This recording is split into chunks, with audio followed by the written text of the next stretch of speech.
지금은 아는 것이 힘이다. 시간입니다.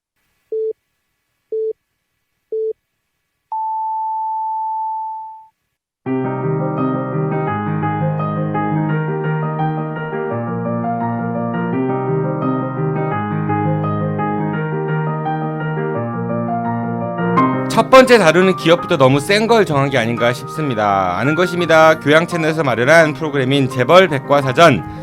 우리가 첫 번째로 알아볼 재벌은 대한민국 대표 기업 삼성입니다. 네, 두렵고 또 떨리는 마음으로 오늘 방송을 시작해 보도록 하겠습니다.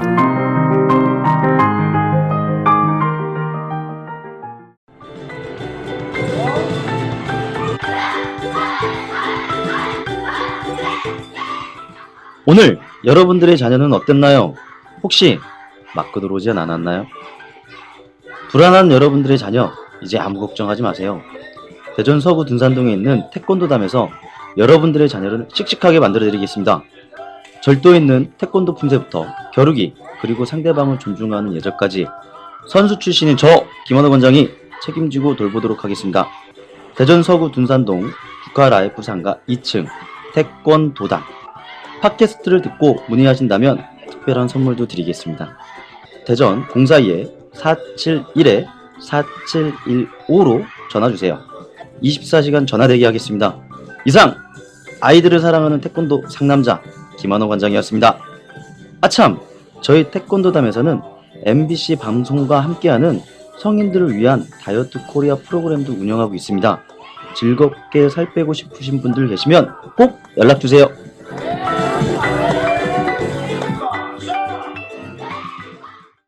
전국 팟캐스트 사상 최초로 대전, 충청의 소식을 전합니다. 오늘 monil 이슈에서 마련한 임병환 기자의 대충 뉴스. Eyes in the sky, gazing far into the night. I raise my hand. 인권과 환경을 사랑하는 상남자 중도일보 임병헌 기자가 매주 월요일, 화요일, 목요일, 금요일 여러분들께 대전, 충청의 소식을 재미있게 전합니다. Shine through. 지금 팟빵이나 유튜브, 페이스북에서 아는 것이 힘이다를 검색해주세요. Shine through for you. 새로운 천년이 온다.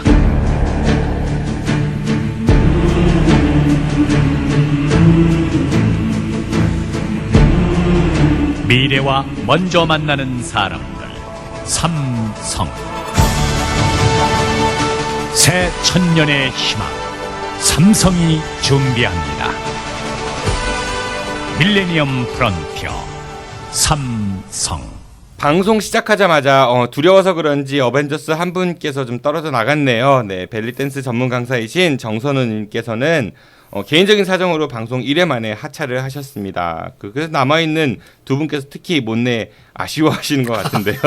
네, 곧 더 멋진 멤버 보강을 해보도록 하고요. 아쉬움은 잠깐 뒤로 밀어두고 재벌 백과사전 어벤져스를 소개해드리겠습니다. 먼저 대한민국 조세 정의를 실현하는 파수꾼을 지향하고 있는 류영수 회계사님 나오셨습니다. 회사님 안녕하세요. 네, 안녕하십니까. 유영수 회계사입니다. 네, 다음은 자칭 예쁜이 하지만 쉽게 친해지기 어려운 캐릭터의 키올드십니다. 네, 민족문제연구소 대전지부 홍경표 국장님 나오셨습니다. 국장님 안녕하세요. 예, 안녕하십니까. 대한민국에서 벌어지고 있는 모든 문제, 바로 민족 문제입니다. 아니 막 갈고 닦고 오신 것 같아요. 혹시 키올드가 뭔지 아세요? 제가 키올드라고 소개해드렸는데. 키올드. 응. 글쎄요. 키덜트는 뭔지 아세요 혹시? 아니 그 요즘 그런 용어 잘 모르는데요. 회계사님 키덜트 아시죠? 어덜트 나라도 키덜트는 키드 더하기 어덜트예요. 그래서 좋습니다. 이미 어른인데 어린 시절에 마음에 머물러 있어서 그래서 왜 어른들 중에서 그 로봇 같은 거 뭐 수집하고 이런 분들 있죠. 만화 캐릭터. 그렇죠. 그런 분들 그 대상으로 하는 사업을 키덜트 산업이라고 하거든요. 근데 우리 국장님은 키올드, 그러니까 키드 더하기 올드 할아버지 키올드. 이게 좋은 의미인지 나쁜 의미인지 지금 분간이 안 되는데. 예, 쉽게 풀어 얘기하면은 정신 못 차리고 있는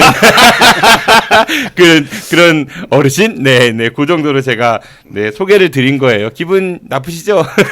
칭찬으로 알겠습니다. 네, 아유 마음만큼은 키드이신 우리 홍경포 국장님하고 그 다음에 그 조세정의 실천을 위한 활동을 하신다고 착각하고 계시는 우리 류영수 회계사님하고 오늘 우리 삼성 얘기를 좀 할 겁니다. 근데 본격적인 얘기에 앞서가지고 정선우 선생님이 이제 하차를 하셨어요. 1회 만에. 왜 하차했다고 생각하세요? 패널들이 마음에 안 드는 거 아니냐 혹시? 패널 들 아니면 그 중에 패널 한 명. 들. 패널 들. 예. 그 어떻게 생각하세요, 우리 회계사님은? 본인이 알아서 그만뒀겠죠. 아유 썰렁해라. 네.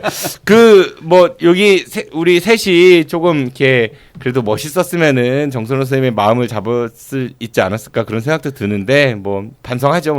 셋 다 반성해 보도록 하죠. 알겠습니다. 네, 반성하고 다음에 더 멋진 후임을 한번 우리가 모셔보도록 하죠. 그러면은 오늘 이제 우리가 앞에서 말씀드린 바와 같이 삼성에 대해서 이야기를 해볼 건데 사실 자료량이 워낙 방대하기도 하고 또 너무 어려운 구석도 있고 그렇습니다. 그래서 청취자분들이 이해하실 수 있는 정도의 양만 추려가지고 총 3부로 구성해 볼까 합니다. 오늘은 삼성 그 첫 번째 시간으로 삼성의 탄생 그리고 그 삼성의 창업주죠 이병철이라는 주제를 가지고 이야기를 나눠볼까 합니다. 그럼 먼저 류영수 회계사님께서 삼성이라는 기업에 대해서 좀 간단하게 소개를 좀 해주시죠. 삼성은 어떤 회사인가요? 네, 우리나라 그룹 중에 삼성을 소개시켜달라라고 하면 말 그대로 양이 많고 또 삼성하면 우리나라뿐만 아니라 뭐 전 세계적으로 아마 모르시는 분이 없을 정도로 거대 기업이라는 것을 알고 계실 겁니다. 그래서 삼성을 알려면 일단 우리가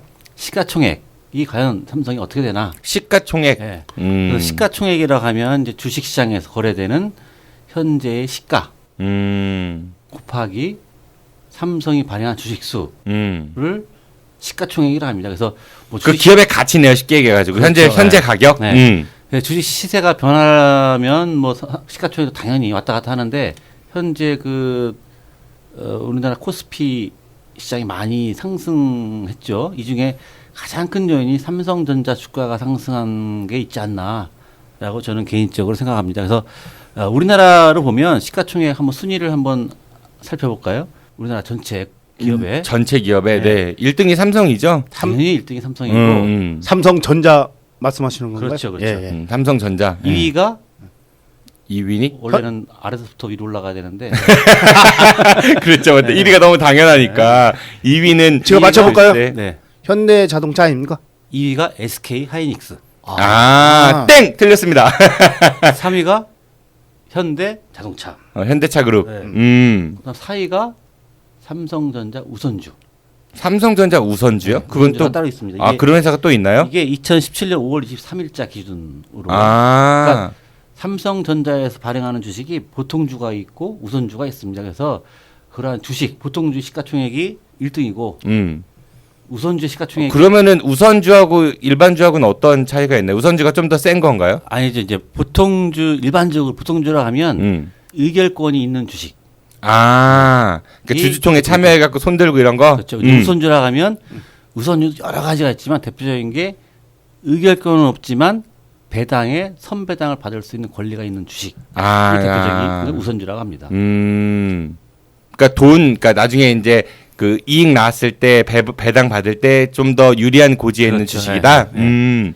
그러면 우리나라 시가총액 그 순위를 봤을 때 1위부터 5위까지 탑5 안에 삼성전자 관련이 2개의 그룹이 있는 기업이 있는 거네요. 그렇죠. 2개 기업이 아니라 삼성전자라는 회사는 하나인데 거기서 보통주 시가총액이 1위, 우선주 시가총액이 4위 이렇게 되는 겁니다. 그러면 2개 합치면은 어마어마하죠. 네, 어마어마한 거네요. 네. 그렇게 해서 우리나라는 그렇고 전 세계적으로 보면 1위가 다들 아시겠죠? 애플. 네. 그다음 2위가 저도 생소하지만 알파벳이라는 회사가 있는 것 같습니다. 알파벳? 네. 알파벳 처음 들어보네. 저도 처음 들어보네. 2017년 2월 2일자에 네네. 나온 기사입니다. 그다음에 3위가 너무나도 유명한 마이크로소프트. MS. 흔히 얘기하는. 그다음에 4위가 워렌 버핏이 관여하고 있는 보험사 아시죠? 버크셔 해서웨이. 버크셔 해서웨이. 돼지 이름 같은데. 버크셔 해서웨이. 네네. 그다음에 5위가 아마존닷컴, 6위가 페이스북 이렇게 돼 있는데 삼성전자는 2017년 2월 2일자는 15위.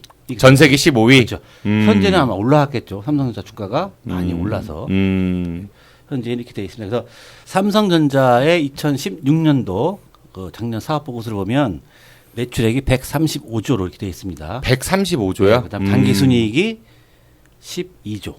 아, 순이익이? 네, 단기 순이익이 12조인데 이거는 매출액 대비 한 9% 정도 되는. 그러니까 마진율이 쉽게 얘기해서 9%다 이렇게 생각하면 되죠. 단기 순이익률이 9%다 생각하면 되고 이 매출액 중에는 아무래도 삼성전자가 메모리 매출이 전 세계 1위 이렇게 달리고 있습니다. 그래서 삼성전자 매출액을 보면 IM이라고 하거든요. IM, IT하고 M은 이제 모바일. ITM 모바일. 네. 그래서 휴대전화 얘기하는 거죠. 그렇죠. 그래서 IM이라고 하는데 그게 매출액 중에 40.3%를 차지하고 있고 그리고 반도체 부분이 20.5%. 그래서 IM하고 반도체가 전체 매출의 60.5%를 차지하고 있는 거대 기업이다.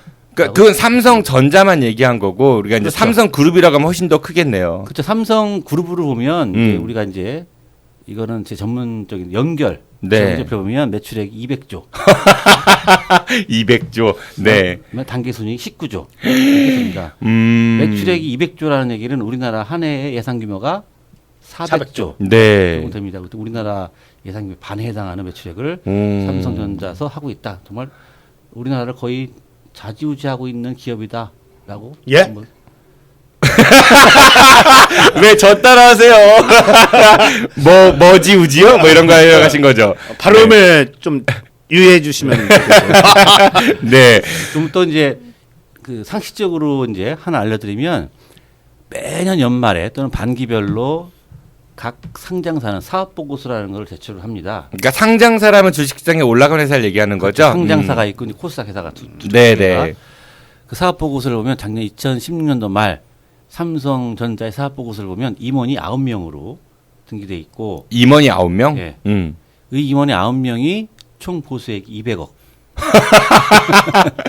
평균 보수가 22억 이렇게 공시되어 있는 실정입니다. 그 임원이 9명보다는 더 많지 않나요? 뭐 보통 뉴스 보면 되게 많은 것 같은데. 등기 임원일 수도 있고 뭐 비등기 임원일 수도 있는데 여기는 삼성전자만. 삼성전자만 평균 연봉이 네. 22억. 네. 사업 보고서에는 그렇게 공시를 했습니다. 월급으로 따지면은 한 달에 뭐 한 1억 한 8천만 원 뭐 이 정도 되는 거네요. 그렇죠. 이야, 참 대단하네요. 네, 그 삼성이 전자만 놓고 봤을 때도 그런데 아까 뭐 삼성은 되게 여러 회사가 있는 걸로 또 알고 있거든요. 우리 삼성 그룹이라는 얘기들도 많이 하고 뭐 흔히 삼성 라이온즈 뭐 이런 야구단도 있고 삼성 생명 이런 것도 있는 것 같은데 그 앞에 삼성자가 붙은 회사들이 되게 많은 것 같아요. 그러면은 삼성이라는 기업의 주요 이제 계열사나 아니면은 사업 분야들 좀 소개해 주시죠. 뭐 삼성의 사업 부분은 다 알다시피 뭐 화학, 뭐 중공업, 건설도 있죠. 삼성물산으로 하는 제일기획이라는 그런 광고회사도 예. 있고 해서 아마 우리나라 사업 전반에 걸쳐서 다 두루 사업 분야를 갖고 있지 않나라고 생각이 들고 이 그 삼성 계열사를 알기 전에는 우리가 이제 그 아마 자회사다 또는 계열회사다라는 얘기를 많이 들으셨죠. 자회사, 계열회사, 그렇죠. 뭐 모회사 이런 얘기도 그렇죠. 있고, 모자회사다, 또 계열사다라고 했는데 용어는 약간 틀립니다. 계열사는 비슷한 급이고 자회사는 완전히 소속되고 뭐 그런 건가요? 그렇죠. 자회사라고 하면 주식이 50% 이상 소유하고 있는 회사를 자회사라고 하고, 그다음에 계열사라고 하면 특수관계자, 즉 본인, 배우자, 8천인의 친족들, 친족, 사촌인의 혈족들이 갖고 있는 주식이 30% 이상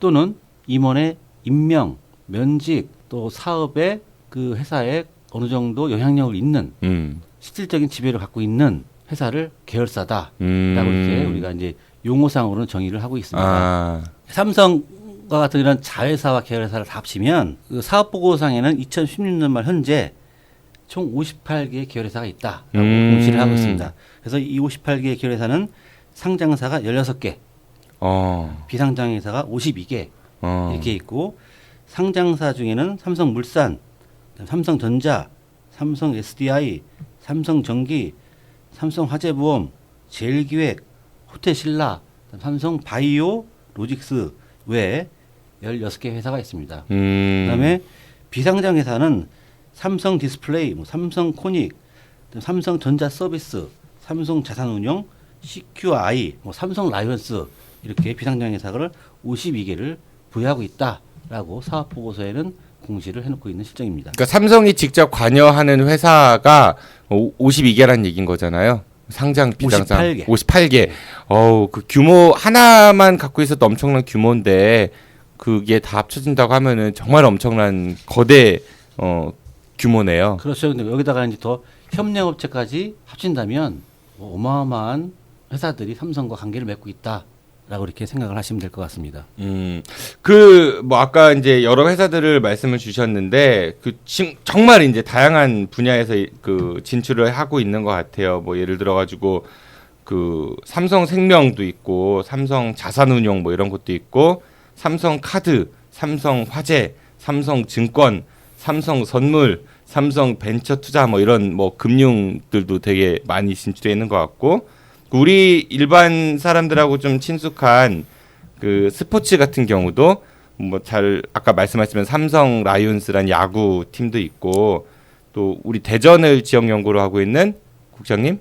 예, 그 배구단이 있습니다. 네, 그렇죠. 삼성 남자 그쵸, 배구단. 네, 대전 삼성 블루팡스라는 예. 그 팀도 있고. 블루팡스? 네, 그리고 수원 삼성 축구죠. 수원 삼성 블루윙스가 있고요. 그리고 남자 농구의 서울 삼성 썬더스, 여자 농구의 용인 삼성 블루밍스, 그리고 컴퓨터 게임하는 e스포츠의 삼성 갤럭시, 탁구단도 있고 레슬링도 있고 배드민턴 있고 육상, 태권도 뭐 그리고 잘 아시다시피 첼시라는 유명한 그 축구팀의 그 광고 네, 그렇죠. 스폰서도 했었고 뭐 지금은 이제 안 하고 있지만은 병원도 있고 그렇죠. 뭐 미술관도 있고 굉장히 많은 것 같아요.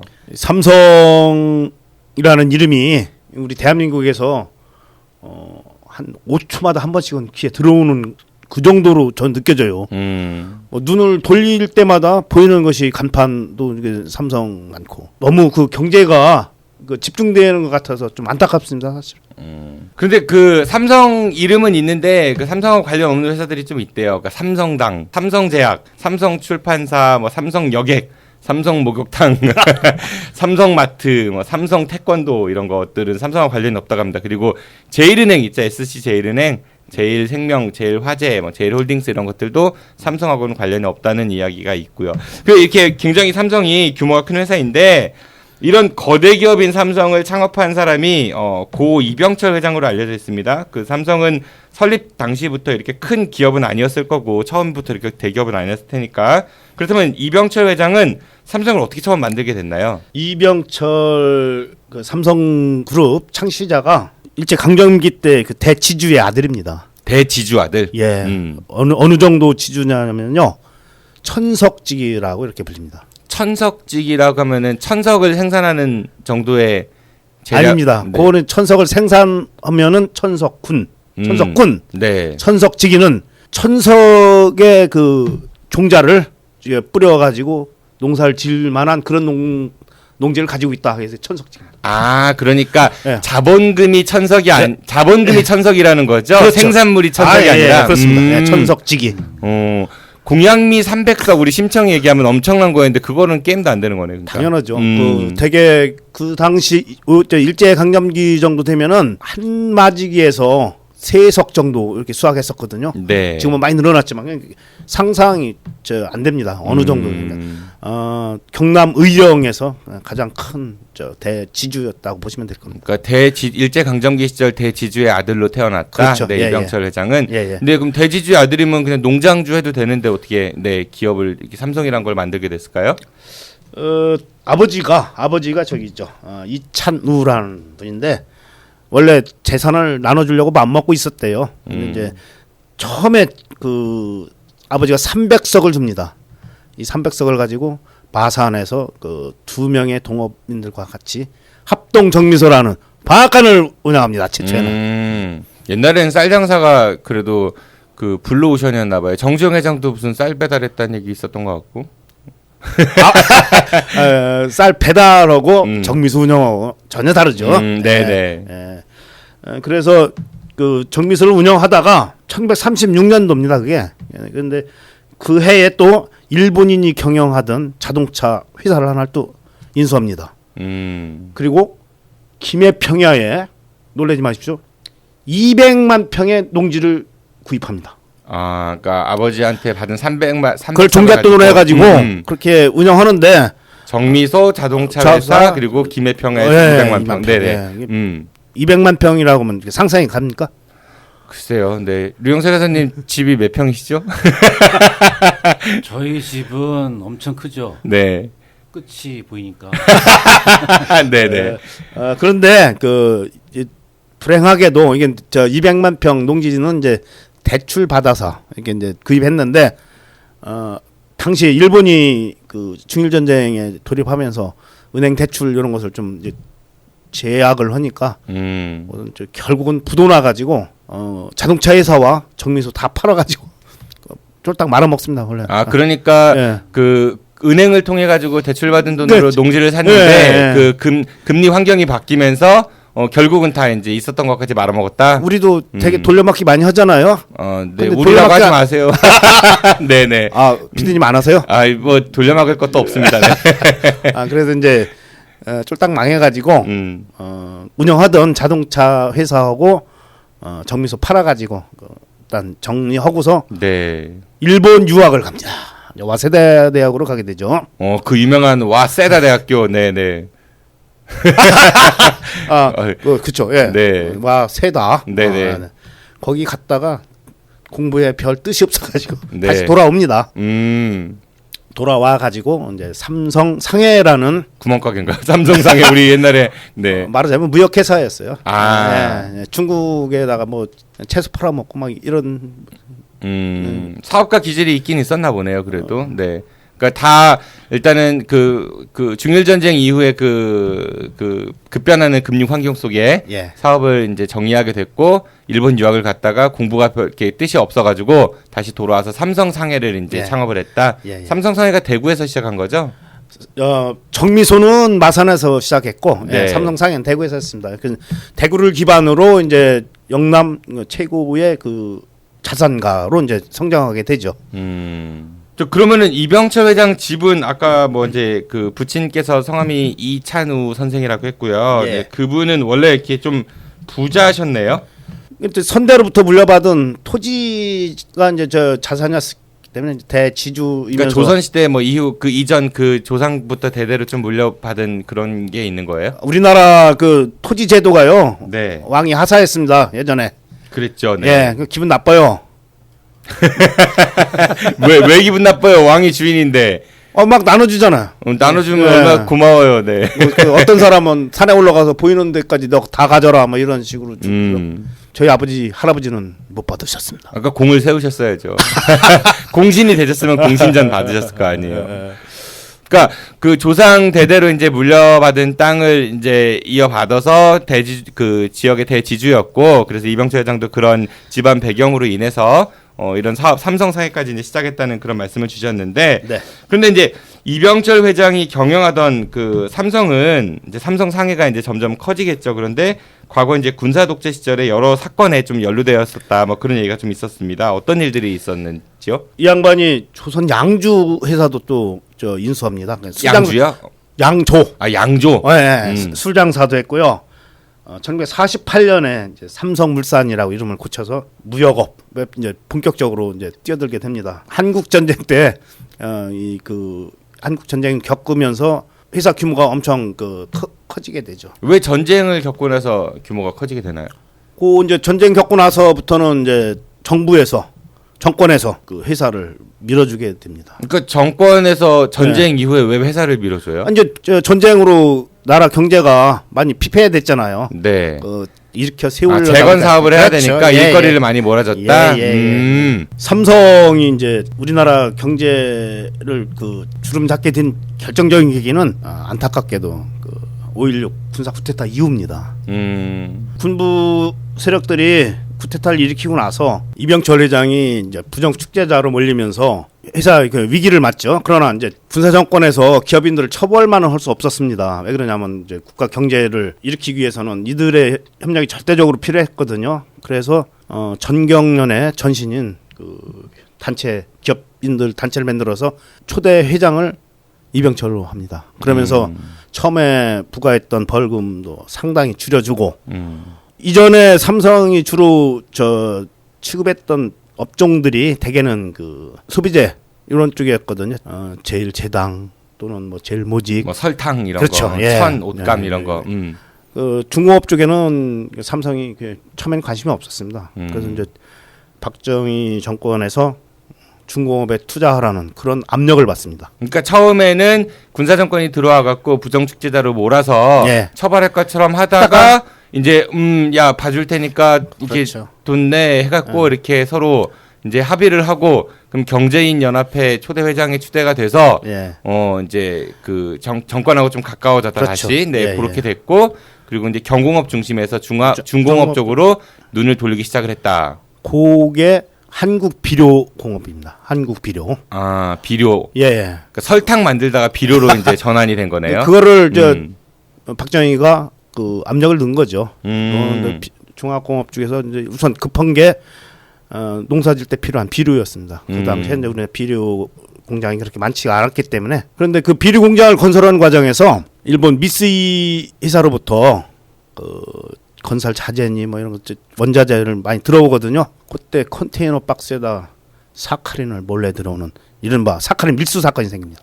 아 그러니까 비료 공장 짓기 위한 도구가 온 게 아니라 그 안에 자재. 이제 예, 그렇죠. 사카린을 싣고 왔다. 사카린 들어오는 이유는 미쓰이로부터 차관 형태로 이제 공장을 짓게 되는데 리베이트로 100만 달러를 받았다. 당시 100만 달러를 받았다는 그런 뒷이야기가 있습니다. 그 100만 달러를 현찰로 받았는데 그 현금이 국내에 들어오기가 어렵잖아요. 외환관리법 이런 것도 그렇죠. 있을 테니까. 예. 그래서 그것을 이제 사카린으로 들어오게 되고 그걸 팔아서 그러니까 사카린 세탁이네요 일종의 비자금으로 활용하려고 그랬습니다. 예. 그러니까 그 미쓰히요?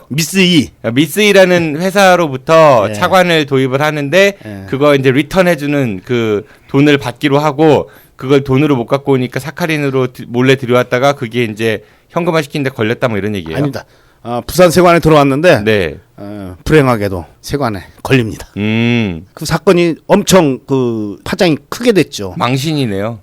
아니 대한민국의 제일 큰 기업이 밀수를 했으니까 어떻겠어요. 그 사건이 커져가지고 결국은 그 이병철이 기업 운영에서 손을 떼게 됩니다. 책임을 지고. 그렇죠. 밀수는 범죄니까 사실은 이제 처벌받아야 되는 거 아닌가요? 뭐 구속이 된다든지 뭐. 그때만 해도 이제 정경유착이 시작됐으니 기업경에서 물러나는 것으로 이제 마무리하려고 그랬죠. 그런데 그러면서 그러니까 책임을 통감하고 경영에 손을 뗀다. 그러면서 전 재산을 국가에 헌납하겠다 이런 맹세를 합니다. 헌납은 안 됐죠, 근데 이제. 그러면서 경영 일선에서 물러났고 그 자리를 장남 이맹희한테 물려줍니다. 그러니까 우리가 알고 있는 이건희 회장이 아닌 이맹희라는 분, CJ 그 그룹 회장 말씀하시는 그렇죠. 거죠? 그러고 돌아가신 분. 사카린 밀수 사건의 책임은 둘째 아들 이창희가 책임지고 감옥으로 갑니다. 누군가 책임져야 될 거 아니에요. 네. 밀수 그러니까 사건에 대해서. 아버지는 그냥 손 털고 큰 둘째 아들이 대신 감옥에 그렇죠. 갔다. 요 사카린 밀수 사건에 대해서 나중에 그 이맹희 장남이 그 아버지와 그 지배권 싸움에서 물러나면서 그런 얘기를 살짝 다루는 그런 일이 있었습니다. 그리고 이제 이 사카린 사건으로 물러난 이병철이 6개월 만에 다시 복귀합니다. 그러니까 경영 책임지고 경영에서 물러나 다시 화려한 복귀. 그렇죠. 이병철 리턴즈. 예. 그러니까 어떻게 보면 거의 그 쇼였다고 볼 수가 있겠죠. 그 뭐 익숙한 장면이네요. 뭐 이건희 회장 같은 경우도 뭐 이렇게 책임지고 물러났다 다시 복귀하고 뭐 사면되고 이런 과정들이 있었으니까. 그 후에 국가에서 삼성을 절대적으로 밀어주는 그런 계기가 됐죠. 그러니까 실질적으로는 어떤 범죄 행위가 포착이 돼갖고 처벌하는 것처럼 보였지만은 결국 그 내면에 있어서는 서로 더 이제 그 연결고리가 강해졌다 뭐 이런 말씀처럼 들리는데. 근데 그런 일이 있었음에도 불구하고 삼성이 이렇게 범법행위도 하고 그래서 처벌대 받고 뭐 전재산 내놓고 뭐 이러면 없어져야 될 것 같은데 근데 거대 기업으로 성장을 했습니다. 어떻게 그게 가능했을까요? 네, 삼성이 그렇게 거대 기업 성장할 수 있는 배경에는 물론 정경유착이라든지 이런 것도 있고 그다음에 이제 그 5개년 경제 개발을 하면서 이제 5개년 경제 개발을 주도한 게 주로 박정희 정권 그렇죠. 시대 아닙니까? 그래서 예. 그러면 국가가 그 산업을 주도하는 또 계획을 주도하는 이런 상황에서 어떤 국가 산업을 삼성이라든지 또 뭐 현대도 마찬가지겠지만 그러한 산업에 주면서 또 삼성이 이렇게 성장할 수 있는 배경이 기본적인 거는 그게 되지 않았나라고 저는 생각합니다. 그래서 정경유착이라는 것이 우리는 굉장히 나쁜 걸로 생각을 하고 있죠. 그렇죠. 뭐 정치권하고 네. 경제하고 같이 유착해갖고 서로 돈 대주고 뭐 그렇죠. 뒷봐주고 이렇게 네. 생각하니까. 사실 정경유착은 안 좋죠. 말 그대로 정치와 경제가 서로 밀접한 상호 의존 관계라는 거 아닙니까? 뭘 이렇게 어렵게 얘기해요. 그냥 붙어먹는 거. 그래서 뭐 정치 쪽에서는 이런 기업들한테 유리한 뭐 세제 혜택을 준다든지 아니면 유리한 정책 또는 유리한 산업에 도움을 주고 또 정치하시는 분들은 그로부터 경제에 도움을 받아서 정치하는데 뭐 여러 가지 일을 활용하는 그러한 게 상당히 안 좋은 건데 제가 생각하기에는 정경유착 자체도 잘못됐지만 그럼에도 불구하고 삼성이 이렇게 크게 거대하게 큰 거는 또 삼성의 기존의 그 임원들 물론 이병철 회장, 이건희 회장의 카리스마도 상당한 영향력을 행사하지 않았나라고 저는 이렇게 생각을 합니다.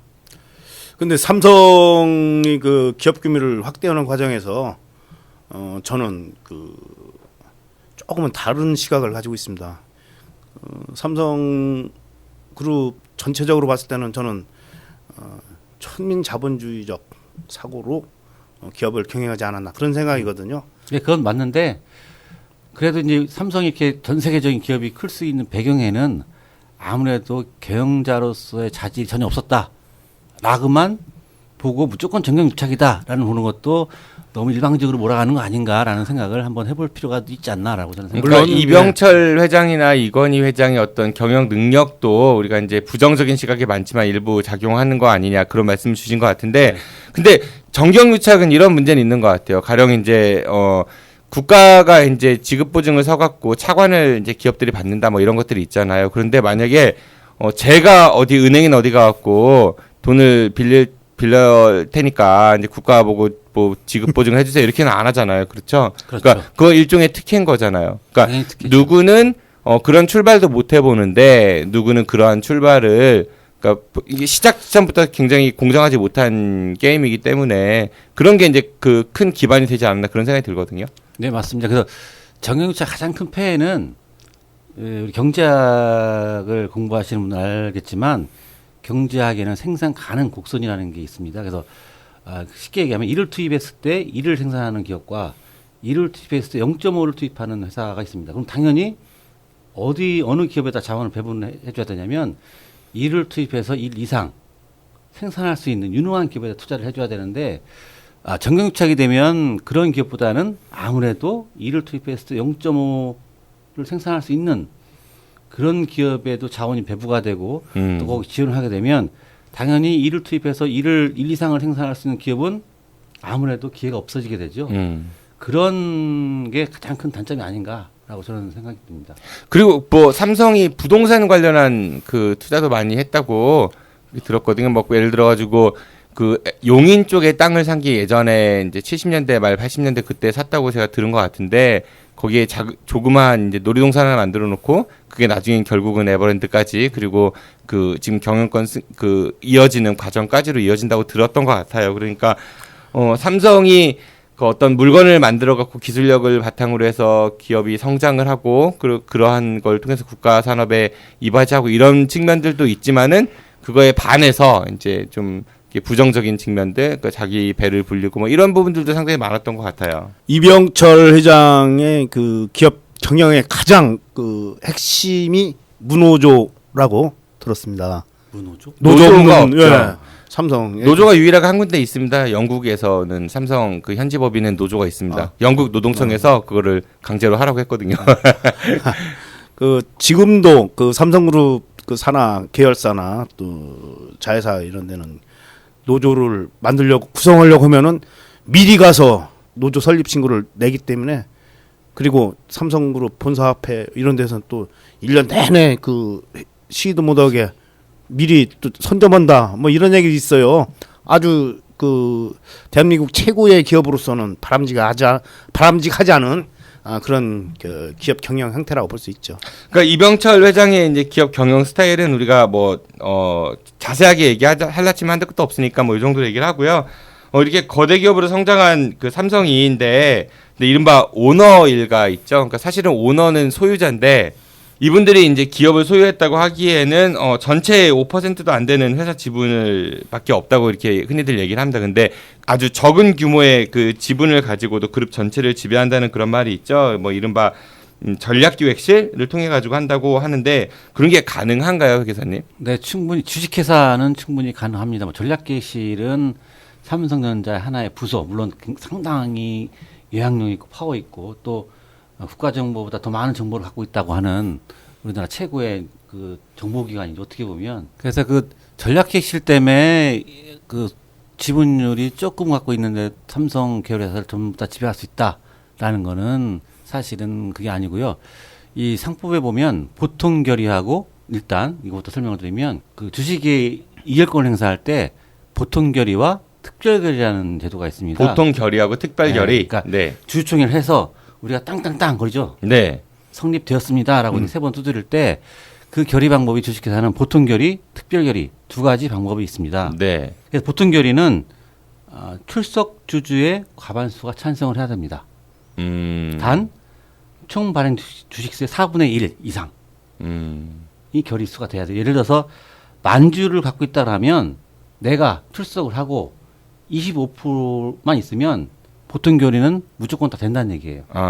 위임도 가능합니까? 위임도 가능합니다. 예. 물론 이제 뭐 다른 걸로 지금 해서 그 제도를 바꾸려고 하고 있지만 그다음에 특별 결의는 총 발행 주식의 3분의 1 이상이 있어야 되고 출석 주주의 3분의 2가 찬성을 해야 됩니다. 쉽게 얘기하면 33% 이상 주식을 보유한 사람이 찬성을 하면 특별 결의가 된다라고 보시면 됩니다. 그래서 보통 결의는 일반적으로 주식회사에 일어나는 주주총회를 말하는 거고 특별 결의라는 거는 예를 들어서 특정한 사업부의 양도, 영업 양수도, 그다음에 매각과 같이 회사의 중요한 의사결정을 할 때 특별 결의합니다.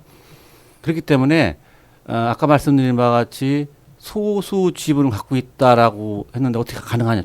예를 들어서 5%를 갖고 있다고 하면 특별 결의 하려면 33%를 갖고 있어야 된다고 그랬죠? 네. 안 됩니다, 사실은. 그렇죠. 안 네. 되죠. 한참 멀었는데. 이 순환 출자라는 말씀 많이 들으셨죠? 그래서 A라는 기업을 내가 설립을 하고 예를 들어 100% 갖고 있다. 여기서 B라는 회사에 50% 투자하고 또 B라는 회사가 C라는 회사를 50% 소유하겠으면 내가 B라는 회사의 주식이 없어도 A라는 회사를 통해서 B라는 회사를 지배를 하게 됩니다. 그러면 A라는 회사가 그 순환 출자 구조 관계에서 C라는 회사까지 기업 지배를 할 수 있습니다. 그러니까 쉽게 얘기해서 나는 A에 대한 지배권밖에 없는데 B의 지배권은 A가 있고 그러니까 곧 내가 B까지 할 수 있다는 얘기인 거고 뭐 그런 거죠. 그렇죠. 예를 들어서 뭐 내가 A라는 회사를 10억을 들여서 지분 투자해서 100% 갖고 있고 B라는 회사한테 50% 5억을 투자를 하게 되면 이익권은 50%죠. A라는 회사는 근데 이익권은 50% 갖고 있습니다. 또 B라는 회사가 C라는 회사를 반대로 또 50%를 투자해서 2.5억을 투자를 하게 되면 또 50%를 갖게 됩니다. 그래서 나는 직접적으로 A라는 회사의 주식을 100% 갖고 있고 B와 C의 주식을 갖고 있지는 않지만 A라는 기업을 통해서 B와 C의 이익권을 충분히 가질 수가 있죠. 33% 이상. 그러면 모든 주주로서의 권리를 행사할 수 있고 관계 기업까지 지배가 가능하다. 이러한 구조를 갖고 있는 게 물론 삼성만 그런 건 아니지만 이러한 구조를 순환출자 구조를 갖고 있기 때문에 적은 지분율을 가지고서도 삼성을 지배할 수 있다라고 이렇게 보시면 됩니다. 그러니까 실제로 삼성, 그러니까 이병철 회장 그 일가, 이건희 회장 일가는 삼성전자의 지분을 많이 갖고 있지는 않지만은 그렇죠. 그러한 순환 고리를 통해 가지고 삼성전자를 지배할 수 있는 그런 체계를 완성했다 이런 말씀이신 거죠? 네, 그게 저기 용인 에버랜드 아닙니까? 맞습니다. 아. 그 에버랜드가 사명을 바꿨었잖아요, 아세요? 옛날에 에버랜드라고 돼 있었는데 에버랜드가 CB라든지 관련된 징역 문제라든지 여러 가지 문제가 전환사채 나오니까 흔히 얘기하는. 네. CB나 BW와 관련돼서 이제 사회적 우려는 그러니까 이제 사명을 제일모직으로 이렇게 개명을 했습니다. 그래서 제일모직은 얼마 전에 삼성물산과 제일모직 협병을 했죠. 국민연금 가지고 했죠. 그렇죠. 그래서 네. 그 사실은 삼성물산과 네. 전신 에버랜드가 합병을 하게 된 거고 에버랜드를 소유하고 있는 이건일가 그래서 삼성그룹 전체를 지배할 수 있는 이런 구조가 됐다고 그렇게 생각을 하십니다. 에버랜드도 저 상장된 회사입니까? 아니었잖아요. 제일모직이 상장됐죠. 그러니까. 예. 나중에 상장을 에버랜드가 제일모직으로 사명을 바꿨으니까. 그러니까 이게 그러니까 실질적으로 내가 갖고 있는 지분은 그 회사의 지분은 얼마 안 되지만은 방금 전 설명해 주신 그 순환출자라는 그 고리를 통해 가지고 기업 지배권을 이제 늘려갔다는 얘기인데 우리가 이 에버랜드 관련한 거는 이제 3부 정도의 그 이건희 이재용 문제. 네, 이재용 부회장 관련한 이야기 할 때 좀 더 자세히 다뤄보도록 하고요. 그리고 이렇게 엄청난 일을 도모하려면은 그 이병철 회장 혼자 힘으로는 좀 어려웠을 것 같아요. 아무래도 주변에 그런 도움들이 있어야 되지 않을까. 이병철 회장 그러면 어떤 인맥들을 통해 가지고 이런 그 거대한 프로젝트를 운영하게 되었을까요? 이병철은 그 사남 6녀를 둡니다. 사남 6녀 많이 둬놨죠. 그 당시에는 많이 낳지 않았나요? 10명이니까 좀 많이 난 걸로. 국장님은 자녀가 혹시? 저는 일남 일녀입니다. 일남 일녀 둘. 네네.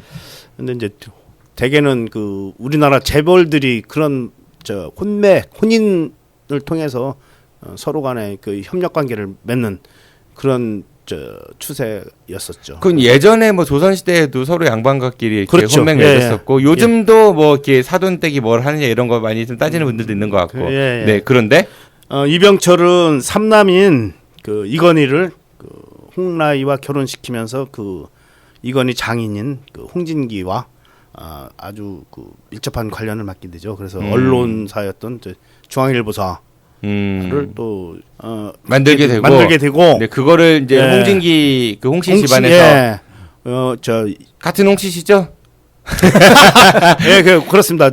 홍진기 씨의 아들이 이제 그러면 지금 중앙일보 홍석현 회장인 거고 그렇죠? 그리고 딸이 홍라이 지금 이건희 회장 부인인 거고 네, 그 홍씨 집안 그리고 같은 홍씨인데 좀 전혀 다른 길을 걷고 있는 홍경표. 정확히 다시 말씀드리면은 홍진기는 그 저와 학렬이 손잡벌입니다. 그럼 본인 할아버지 제가 버리세요? 한참 위에요. 학렬로만 보면. 할아버지가 버림받았구나. 그 홍진기는 이건희의 그 장인이잖아요. 네네. 이건희가 홍라이와 결혼하면서 이병철은 그 홍진기와 아주 그 밀접한 사돈이 됐으니까 밀접한 관계를 맺게 됩니다. 홍진기를 잠깐 소개하면은 1940년 일제 강점기 때 사법심의 합격해서 경성지법, 전주지법에 근무하는 그런 경력을 쌓고 해방 이후에는 이승만 정권에 적극 협력합니다. 그래요 내무부 장관에 이르게 됩니다. 당시 그 4.19 의거 때 4.19 혁명이라고 그러죠. 네. 경무대에 들어가서 위급한 상황이 오면은 발포하라는 그런 명령을 내렸다는 그런 일화가 있습니다. 당시 서울시경 유충렬에게 그런 지시를 했다고 알려져 있습니다. 그리고 이제 그 홍진기 그 홍씨 일가들 같은 경우는 그 아까 말씀하신 중앙일보 지금 JTBC까지 그렇죠. 이병철이 중앙일보를 만들어서 저 홍진기한테 그 저기를 맡기죠.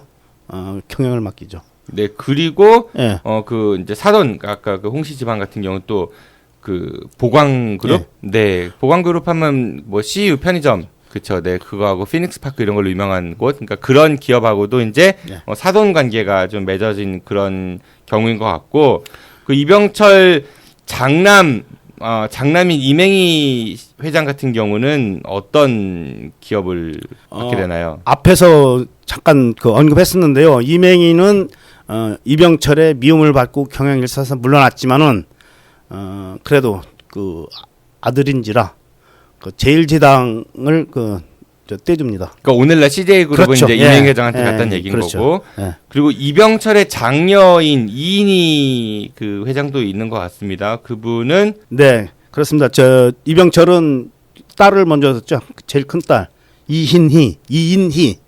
여기는 또 한솔그룹을 맡기게 됩니다.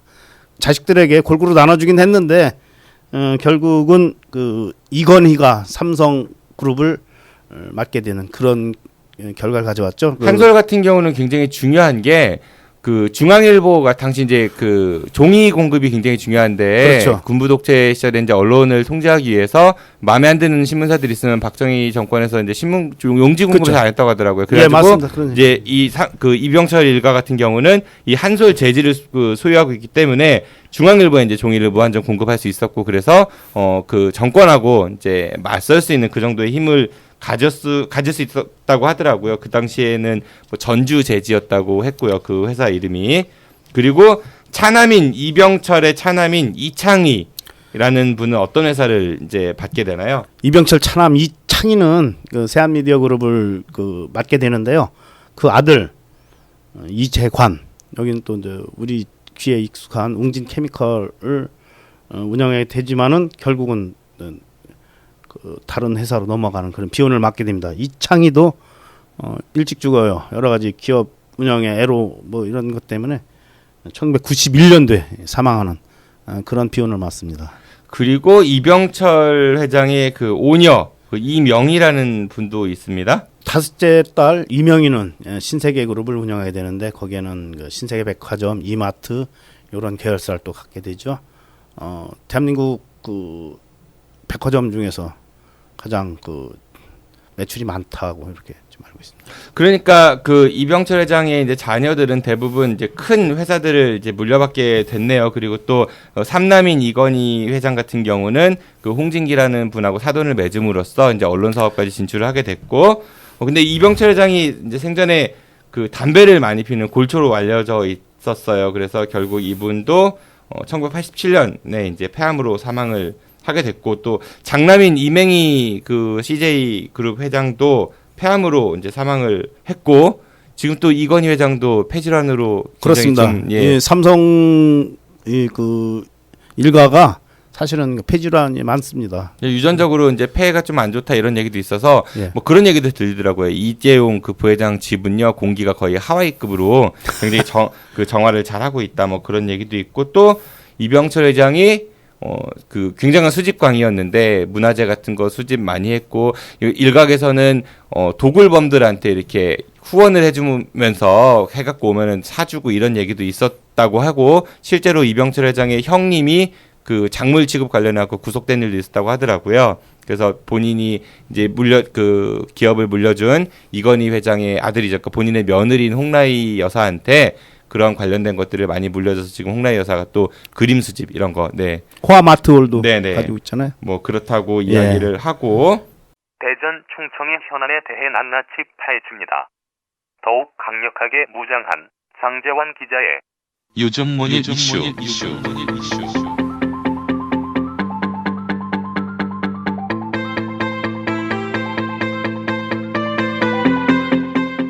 대전 충청 지역 최고의 언론인, 구속을 두려워하지 않는 고독한 독설가 오마이뉴스 장재환 기자가 가장 핫한 이슈를 골라 이슈 당사자와 함께 직접 이야기합니다.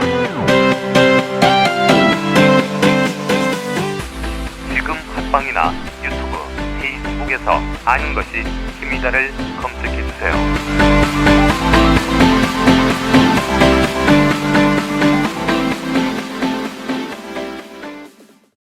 별로 한 얘기가 없는 것 같은데 시간이 이렇게 꽤 많이 지나갔습니다. 네, 오늘은 뭐 여기까지 하고요. 다음 달 재벌 백과사전 삼성평 2부에서는 이건희 시대의 삼성에 대해서 이야기를 좀 나눠보도록 할게요. 자, 오늘 두 분 나오셔서 감사드리고요. 다음 달엔 블랙 위도우를 능가하는 그런 어벤져스 멤버를 모셔오도록 하겠습니다. 네, 안녕히 가십시오. 고맙습니다. 저도 이만 물러가겠습니다. 즐거운 주말 보내시고요. 지금까지 진행의 정진호였습니다. 청취해주셔서 고맙습니다. I'll be back.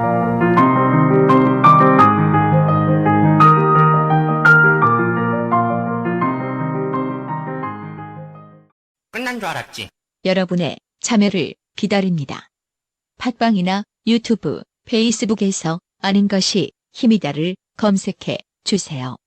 청취 후기나 출연 신청, 제보 모든 것을 환영합니다.